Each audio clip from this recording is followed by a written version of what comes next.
જય માતાજી, જય અલગધણી। તો ભાઈ જો ઓલું એક્ઝિબિશન કે ને એ છે, તો અમારી પાસે આટલા બધા પૈસા છે, તો હવે હે ને અમે આ સાપરામાં બહાર નીકળી જવાના છીએ અને અમારે થઈ જવાના બંગલા, કારણ કે આના અમારે આવવાના છે બહુ પૈસા।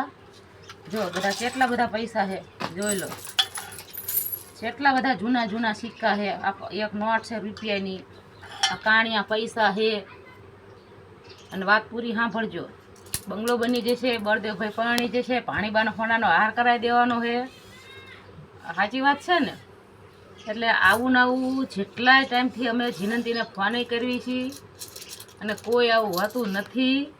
આ બધી ખોટી અફવાયું છે કે તમને 1 લાખ ને 2 લાખ ને કરોડો રૂપિયા આપે, ફલાણું આપે, નોકડું આપે, ઢીકડું આપે, વ્યૂઝ કમાવાના ધંધા ઇદરા છે, બીજું કાંઈ નથી।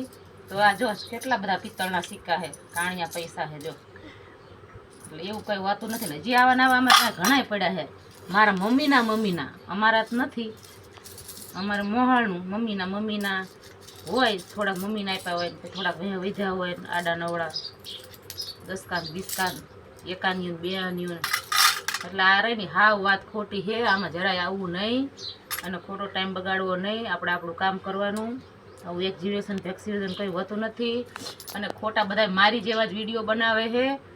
એટલે ભાઈ મહેરબાની કરીને આવા ખોટા કોઈને અફવામાં રાખશો નહીં, અને કદાચ ભડનો દીકરો હોય ને મારી વાત ખોટી લાગી હોય ને તો લઈ જાય અમારા પૈસા ને અમને દઈ જાય ખાલી 10 લાખ રૂપિયા।